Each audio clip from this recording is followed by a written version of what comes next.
আমার গোবিন্দ কি করলে জানেন বাবা? দ্রৌপদীর খাবার দুখানা নিজ পক্ষে জড়িয়ে ধরে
সর্বপ্রথম আমাদের এই মাটিতে আশ্রয় নিতে হবে।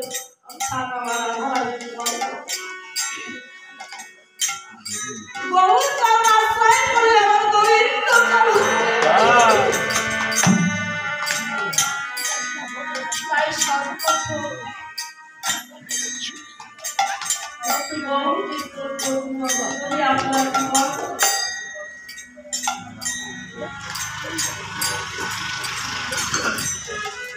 আজ আমাদের মতোই পরিস্থিতিকে উদ্ধার করবার আমার গোবিন্দ নদিয়ার সুন্দর বাবা সত্য চেনা দাখল করেছি এই পরিযুক্তা সুন্দর যুক্তি একটা যদি কেউ বলে থাকে পরিযুক্ত ভালো না সেটা সম্পূর্ণ ভুল। কারণ আমার গোবিন্দ নিজে কৃষ্ণ হয়ে কৃষ্ণ বলে কাঁদছে, কেমন ভাবে কাঁদছে কলির জীবকে উদ্ধার করবার আমাদের শিখিয়ে গেছে। তোমরা সবাই গৌর বলে কেমন ভাবে কেঁদেছে আমার গৌর ওরে হাসে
শিব ঠাকুর আপনারা সকলেই জানেন অবৈধ মহাপ্রভু আমার শিব ঠাকুর ভোলানাথ বাবা সত্য নেতা দাপর করি শিব হয়ে কিন্তু কলিযুগে আসতে পারেনি। কেন আসতে পারেনি?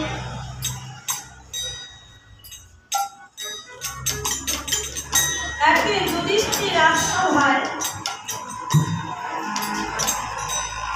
আমার শ্রীকৃষ্ণ বৈষ্ণব সেবার আয়োজন করেছে।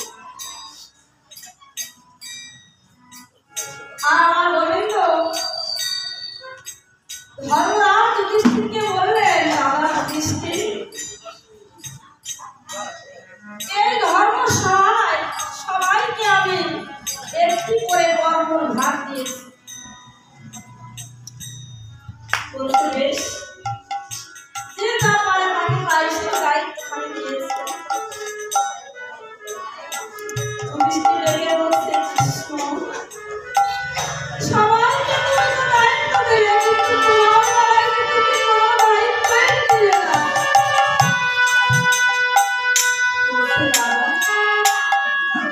না, আজকে আমার বেলায় আমি আমার জন্য দুটি দায়িত্ব ফেলে দিয়েছি। সবাইকে একটি করে দায়িত্ব দিলে, আর আমার গোবিন্দ নিজে দুটি দায়িত্ব বহন করে দিলেন। বলছে, সে কি দায়িত্ব নিলে কৃষ্ণ? বলছে, দাদা, এই রাজ্য সবাই যত বৈষ্ণব সাধু গুরুজন আসবে, আমি নিজ হস্তে সাধু গুরু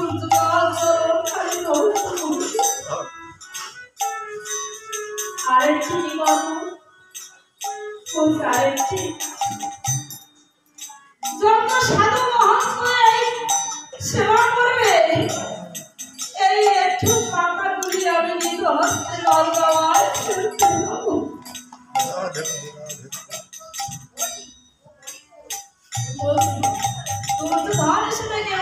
কৃষ্ণ, তুমি কি বলছো? তুমি আমার সম্পর্কে বেয়াই,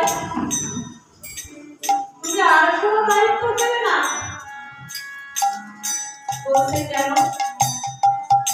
বলছে, হ্যাঁ, তুমি ওই সাধুগুরু বৈষ্ণবের চরণ ধৌত করবে, কিন্তু আমার হাসি পাচ্ছে কৃষ্ণ, এমন কথা তুমি আর কেমন আপনি বৈষ্ণব চরণ ধৌত করবে?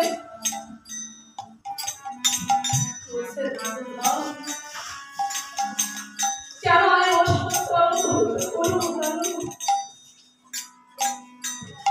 আমি যে মহা পাপী।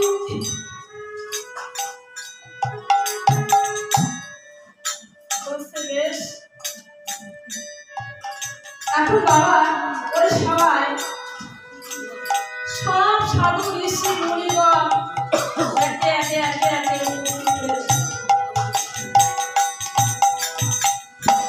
আমার মহান বাবা শিব শক্তি পার্বতীকে নিয়ে কিন্তু রাজসভায় এসেছে।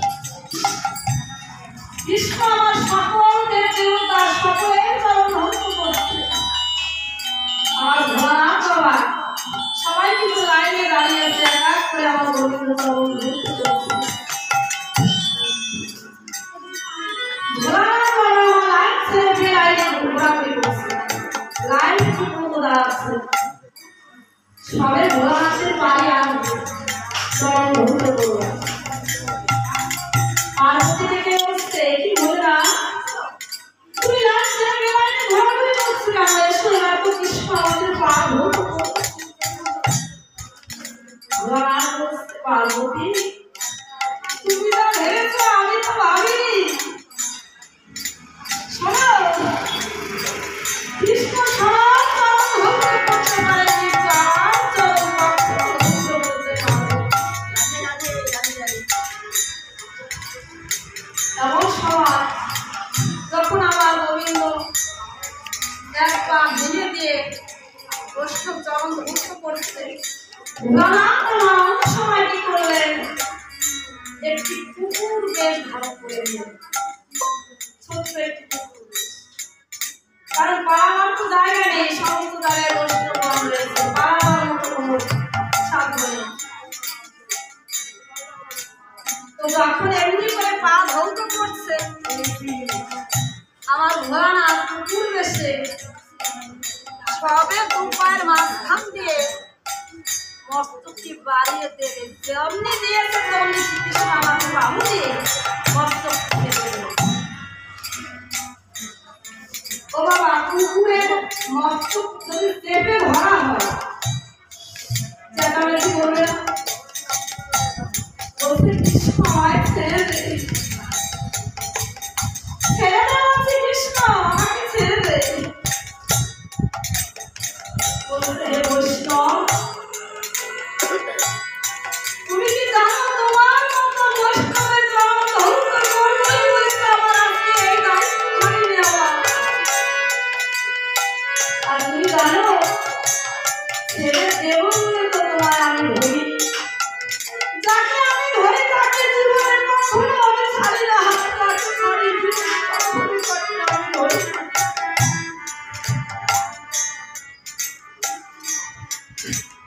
ও বাবা আমার কৃষ্ণ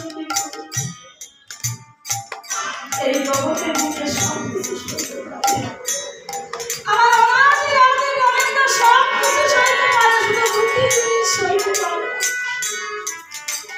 সে হলো কোনো একজন ভক্তের অহংকার, কোনো একজন ভক্তের পরনের ক্রোধ। এই দুটি জিনিস আমার ভক্ত বলতে কৃষ্ণ আমাকে ছেড়ে দে কৃষ্ণ, মেনে নিয়েছি আমি ভুল করেছি, আমার ভুল হয়ে গেছে, এখন ভুল আর কখনো হবে না, আমার ছেড়ে দে। বলছে না হয়তো আমার দুটি চরণ ধরালে একটু কম হয়ে যেত, তোমার এত কৃপা আর দুটি পা তুমি ঘুরে দিয়েছো, এই চরণ খাওয়ালে কি আমি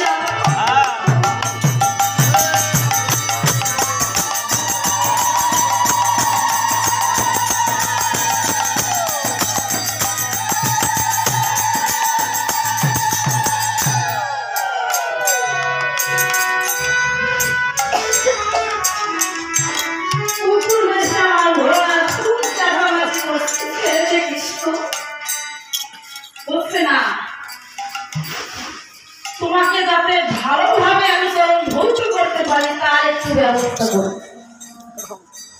মোটা এক রশি নিয়ে ঘোড়াকে চারটা পায়ে একসঙ্গে ঘুরে বেঁধে দিয়েছে,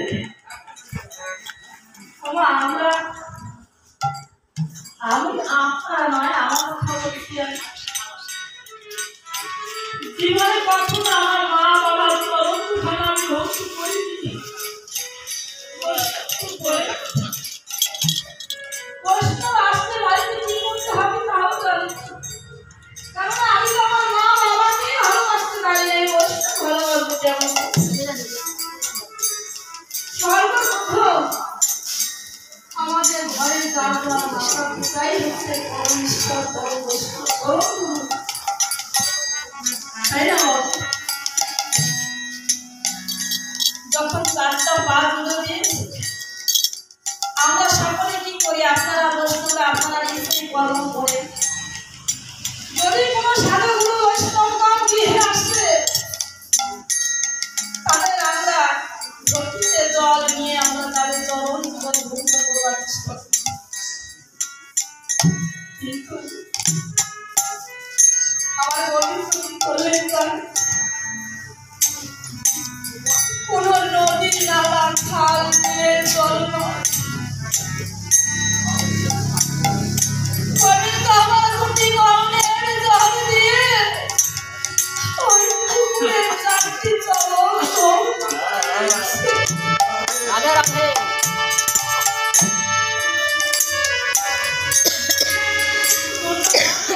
কৃষ্ণ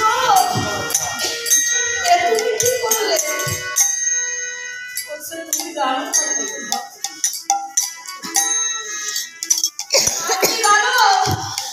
আমি তো পাপী, সেই পাপ হতে আজকে আমি উদ্ধার পেয়েছি। বলছে কেন? বলছে হ্যাঁ আমি যে একজন মুনির পুত্র, মুনির পুত্রটাকে ছিলেন রাবণ রাজা। আপনারা সবাই জানেন সীতা হরণ করবার জন্যই রাম রাবণের যুদ্ধ।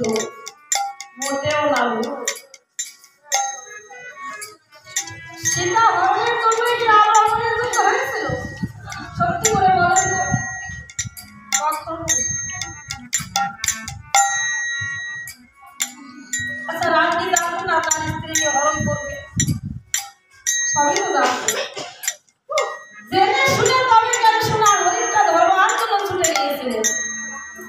না, রাবণের মতো বড় বৈষ্ণব আর কেউ ছিলেন না। রাবণ রাজা আমার সীতামাকে নিয়ে গেছে হরণ করে, এটা সত্য। কেন নিয়েছে? সীতামাকে তো রাজপ্রাসাদে রাখতে পারতেন, লঙ্কায় 10,000 স্ত্রী তার ঘরের কাছে ঘরের মধ্যে রেখেছে, তবে একটি নারীকে কিছু জায়গা দিতে পারছে না। তবে তাকে কোথায় রেখেছে? অশোক কানন, যেখানে কোনো সখীর ছায়া আসতে পারে না। রাবণ আমার সীতামাকে সর্বদাই কিন্তু তার সেবা পূজা করত, তাকে মা গায়ে শ্রদ্ধা করত। ও একদিন মহানগরে বলেছিলেন,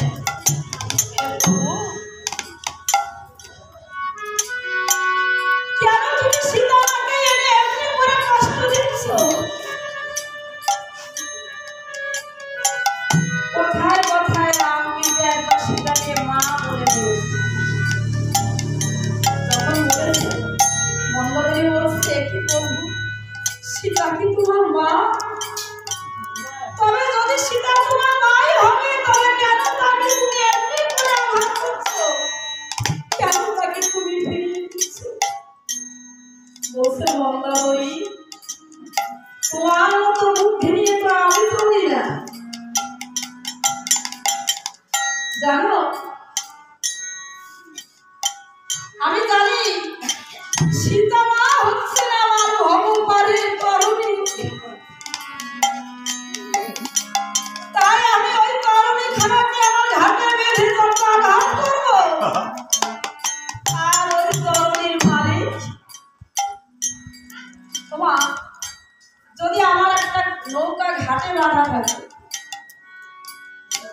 আমার নৌকাটা যদি ঘাটে বেঁধে আমি থাকি ঘরে, আপনারা যদি কেউ গিয়ে সেই নৌকাটাকে আঘাত করেন, আমি যদি আমার কানে পৌঁছে যায়, আমি গিয়ে দেখবো না আমার নৌকাটাকে কি আঘাত করছে?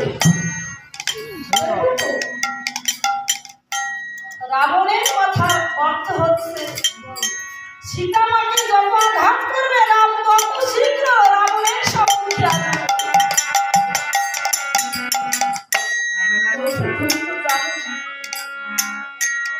ওই তরুণীকে যত আঘাত করবো, আর ওই তরুণী যত ধুলার মধ্যে গড়াগড়ি করবে, তত শীঘ্রই আমরা প্রভুর দর্শন পাবো। কারণ সীতা মা হচ্ছেন আমার ভগবানের তরুণী।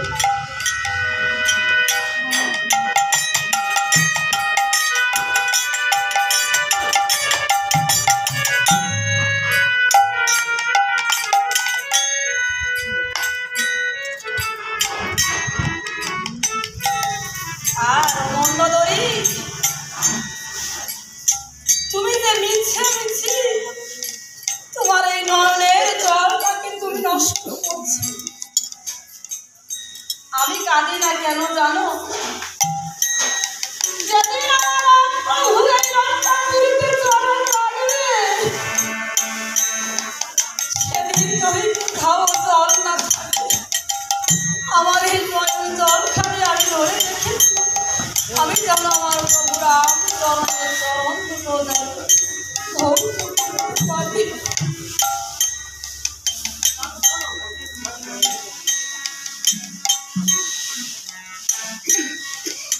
তাই ভক্ত চরণ, বৈষ্ণব চরণ ভক্ত করবার জন্য আমার কৃষ্ণ কিন্তু শিখিয়ে গিয়েছে, কিন্তু আমরা করি না। তো ভোলানাথকে যখন 4টি পা ধৌত করলেন, ভোলানাথ বলেছে, কৃষ্ণ, কলিযুগে আমি আর শিব হয়ে যাব না, আমি থাকবো অদলিত বাচ্চা। আর সেদিন আমার ডাকে যে তোকে আসতেই হবে, আর সেদিনই আমি যেন এমনি করে তোর দুয়ার চরণ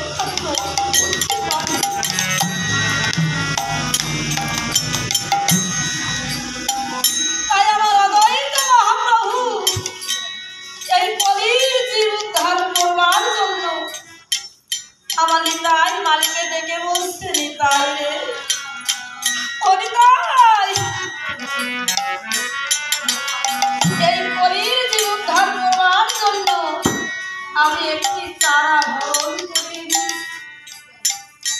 তুমি এই চারাটিকে সুন্দর একটি স্থানে রোপণ করো।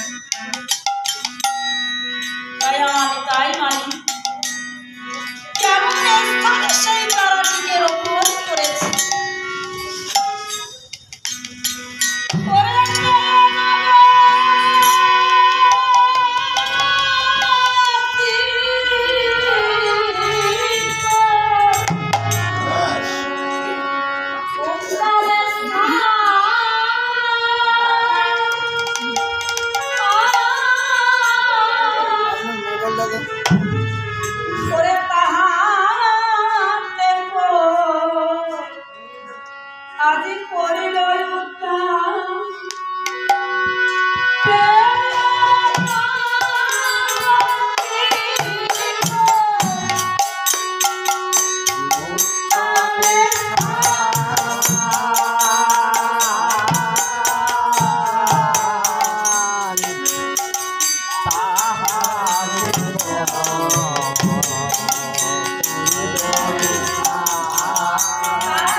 সেই চারাটিকে রোপণ করে আমার তাই মালিক কত যে গাছ তখন আমার সেই তরুণ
আমার নিতাই বাড়ি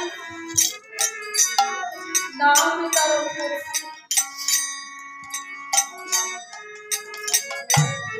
এই নদিয়ার আমার নিত্য ললিতা কেমন কি বলে পশু পাখি পর্যন্ত আমার দয়াল নিতাইয়ের কাছে সারা দিচ্ছে। কিন্তু সকলে আমার নিতাইয়ের দয়া পেয়েছে, তারা কেউ কি বলতে পারে এরই মধ্যে কেবল এরই মধ্যে একজনে শুধু পাখি হয়ে গিয়েছে, সে কে জানে। ওরে কেমন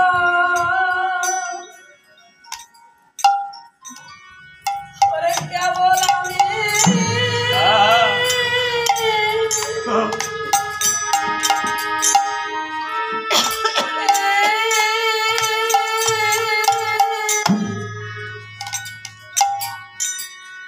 কেবল আমি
আজ আমরা প্রত্যেকেই ৮০ লক্ষ জনি ভ্রমণ করে তবে কিনা এত সুন্দর একটি দুর্লভ মানব জন্ম পেয়েছি।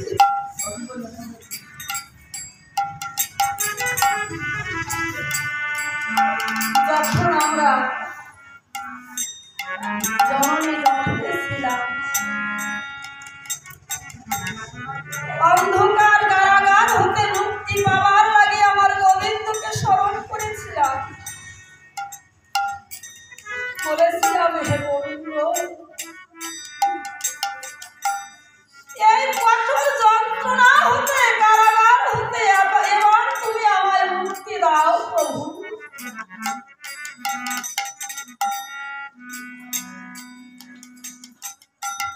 ও বাবা,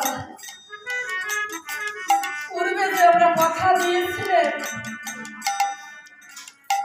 আমাদের কি মনে আছে? আমার নেই, কেননা ভূমিষ্ঠ হয়ে এই রঙ্গমঞ্চে এসে আমরা দাঁড়িয়েছি। এই রঙ্গমঞ্চে পড়ে আমার গোবিন্দের নামটি আমি ভুলে গিয়েছি।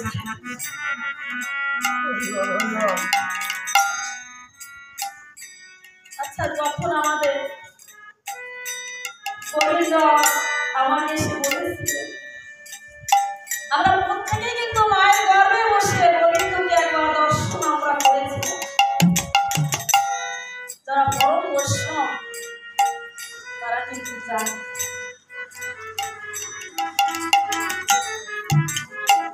দর্শন করেছিলাম না, সেদিনই গোবিন্দকে আমরা কথা দিয়েছিলাম।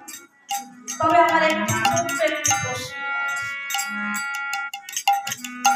সাধুগুরু বৈষ্ণবগণের কাছে আমার জানবার বড় প্রশ্ন, এই যে মায়ের একটি ছোট্ট একটি গর্ভ, আর তখন আমি ওই গর্ভে ছিলাম, আর তখনই আমাকে গোবিন্দ কিন্তু এসে দর্শন দিয়েছিলেন। যদি তাই হবে তবে গোবিন্দ গর্ভের মাঝখানে কোথায় এসে দাঁড়িয়েছিল? যদি গোবিন্দ গর্ভের মধ্যে প্রবেশ না করতেন আমি তো তাকে দেখতে পারতাম। তবে সে আমাকে দেখেছে, আমি তাকে দেখেছি, এই দেখাশোনা তখনই হয়েছিল। তবে আমার গোবিন্দ চরণে কোথায় দাঁড়িয়েছিল? বলুন, আপনারাই বলুন। এটা জানবার আমার বড় অভিলাষ, কারণ যারা প্রকৃত বৈষ্ণব তাদের মতো জ্ঞানী আর কেউ নেই।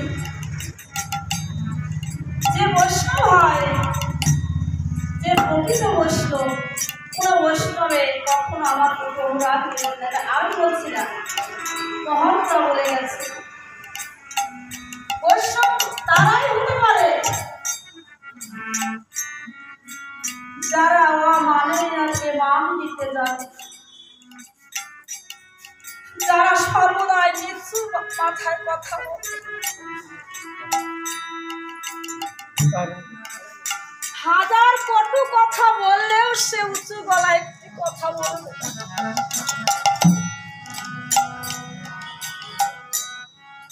একদিন এক ভিখারি ভিক্ষা করতে গিয়েছিল, ছোট্ট একটি গল্প। 5 বাড়ি থেকে ভিক্ষা করে যা পায় তাই দিয়ে গোবিন্দ সেবা দিয়ে সেই প্রসাদ নিজের সেবা করে। একদিন 3 তলা বিল্ডিং,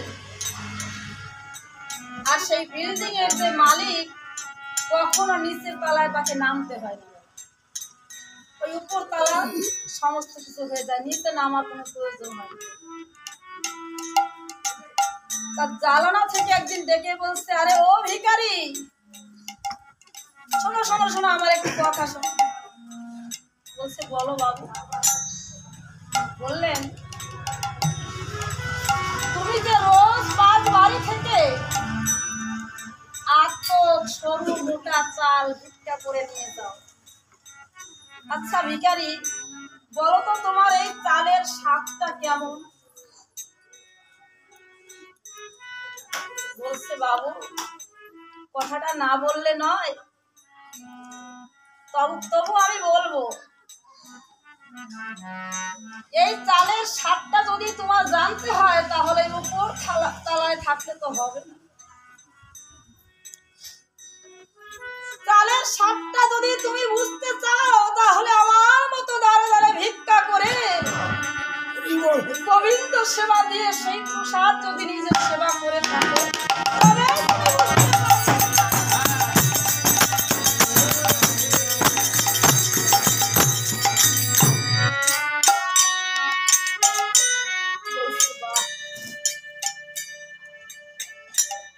এদিকে এক বৈষ্ণব কি করলেন,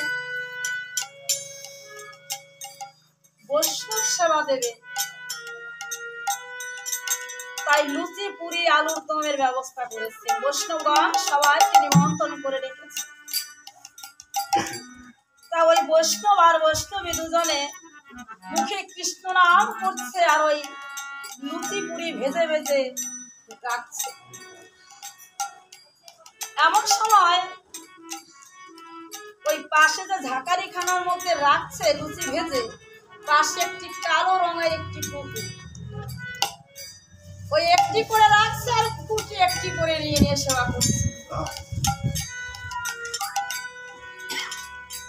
আর ওই মালিক, ওই যে বৈষ্ণব যে সেবার আয়োজন করছে লুচি ভাজছে, তার কিন্তু এদিকে কোনো ধ্যান নেই, কারণ ধ্যান রয়েছে সেই কৃষ্ণ নাম। পরম আনন্দ সে বৈষ্ণব সেবা করাবে, নাম করছে আর ভেজে ভেজে ঝাঁকারিতে রাখছে। এদিকে আমার কালা কুকুরটা সমস্ত লুচিগুলি খেয়ে যাচ্ছে। অবশেষে তাকিয়ে যখন দেখে যে আমার তো সমাপ্ত হয়ে গেছে, একটি লুচি মাত্র ঝাঁকার মাথায় পড়ে রয়েছে। যখন বৈষ্ণব দেখতে পেলেন একটি লুচি পড়ে আছে, কুকুরটি তাই দেখে সেই লুচিটাকেও নিয়ে ছুটে চলেছে। বৈষ্ণব আমার বলছে, আরে কুকুর, বৈষ্ণব সেবা করাবো বলে মনে ছিল বড় আস।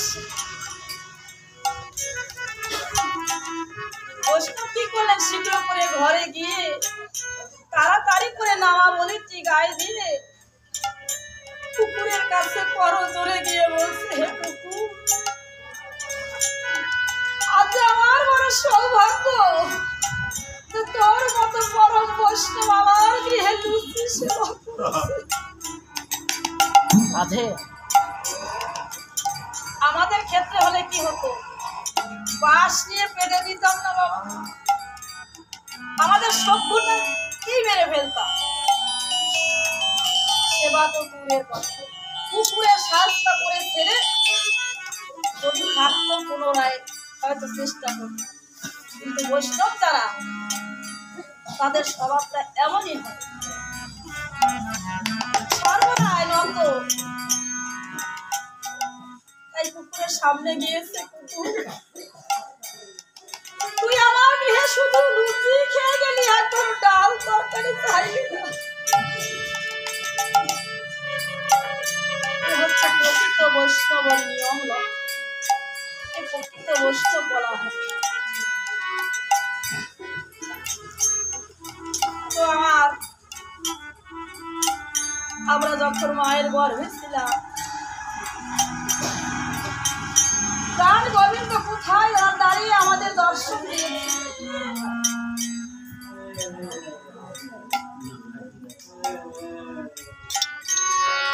যখন আমাদের হেড মুন্ডে মস্তক খানি রয়েছে, আর আমাদের এই চরণ দুখানা ঊর্ধ্ব পদে ছিল।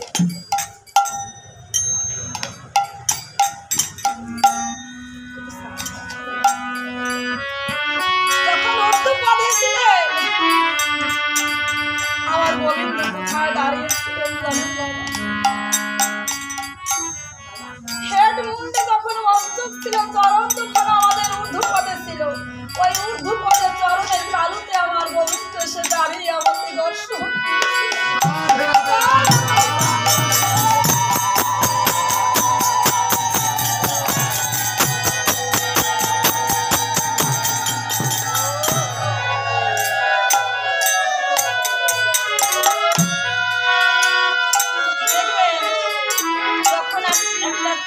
শিশু জন্মগ্রহণ করে মায়ের কোল থেকে আসে,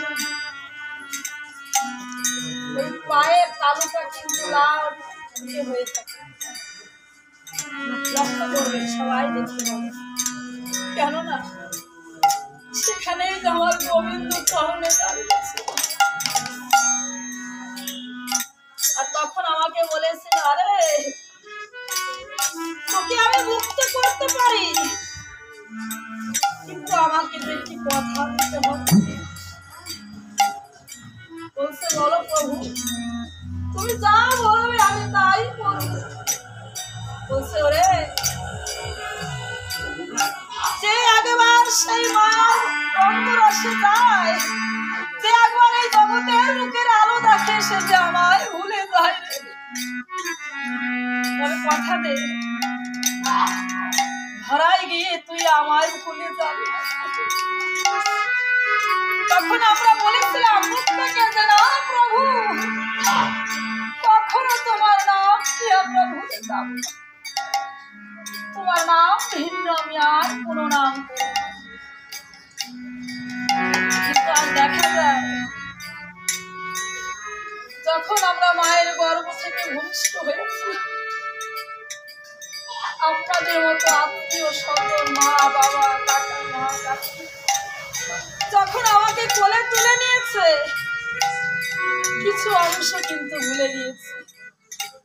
বাস্তব কিন্তু এটা। যখন আমাকে আত্মীয় স্বজন, পরিবেশ সবাই আমাকে কোলে তুলে নিয়েছে, আরো কিছু অংশ আমি ভুলে গিয়েছি।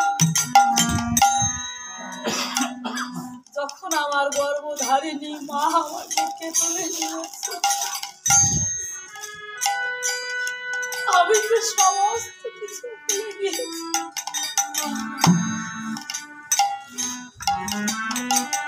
তাই আপনাদের মতো পরম বৈষ্ণব সাধু গুরুজনের কাছে আমার একটা জানি না আমার জীবনে আর এমন সাধুর বাধা মেলে কিনা।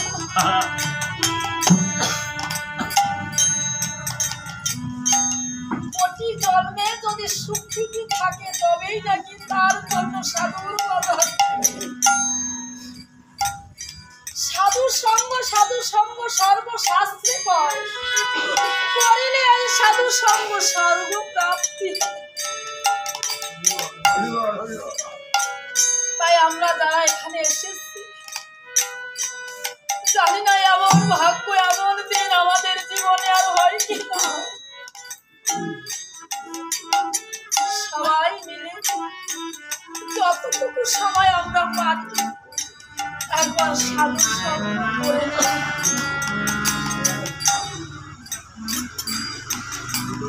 আর এই মানব কুলে জন্ম পেয়ে আমি কি করছিলাম? ওরে মানব জন্ম আমি কহিলে কি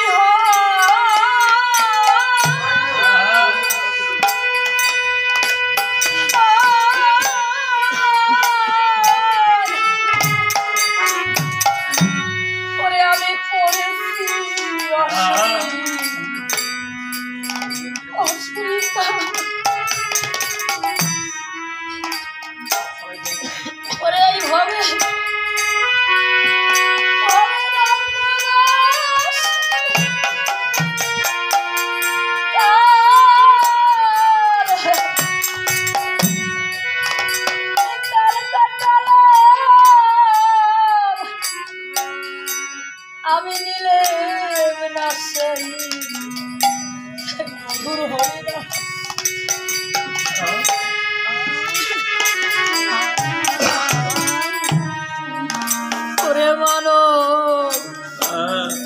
মানব জন লইলে কি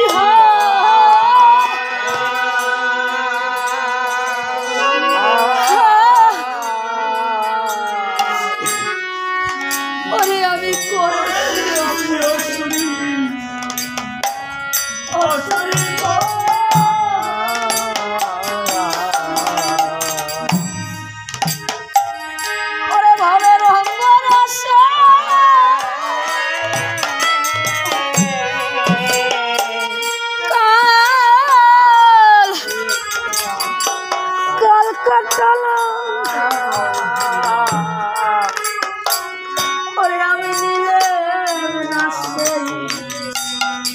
মধু হরিণা ওরে ভাবে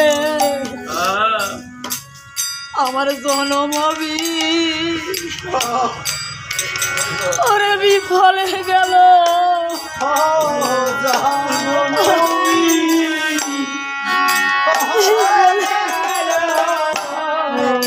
এই জনম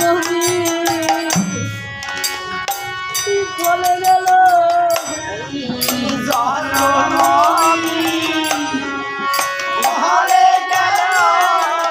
ওরে একদিন সাধু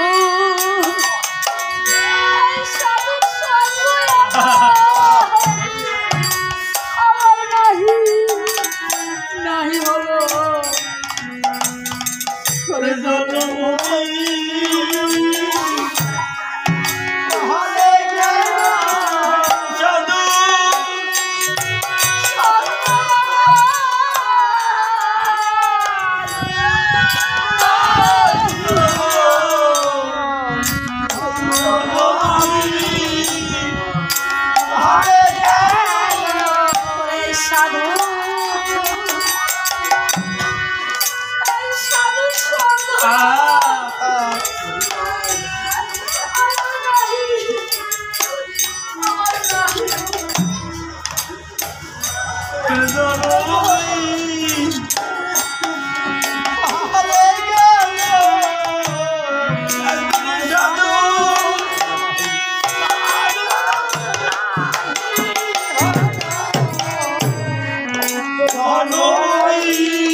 বড় আশা নিয়ে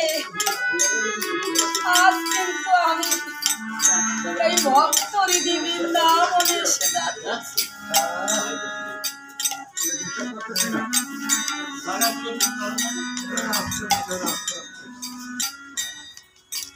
আপনারা আমায় কৃপা করবেন, যদি আমার পুনরায় আমি এই মানব কুলে জন্ম নিয়ে এই ধরাধামে আসতে পারি, আমি যেন এমনি করে কৃষ্ণ হরি গুণগান যেন করতে পারি।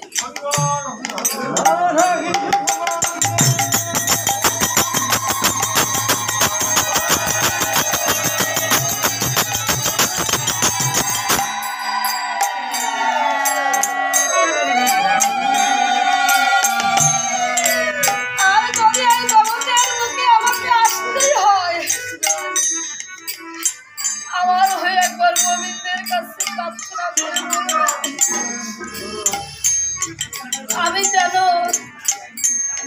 এই আপনাদের মতো একজন হরি ভক্ত কৃষ্ণ ভক্ত মায়ের গর্ভে যেন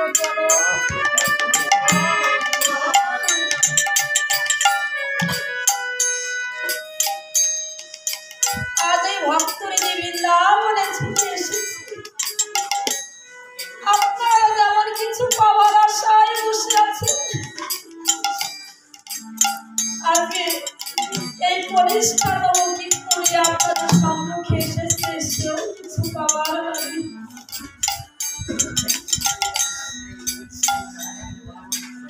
এই জগতের বুকে সমস্ত কিছু পাওয়া যায়, কিন্তু বাবা বৈষ্ণব চরণ কিন্তু মেলাবার বৈষ্ণব চরণ ধরে ধরে কিঞ্চিত আমার শিরে মস্তকে আমি ধারণ করতে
শোনো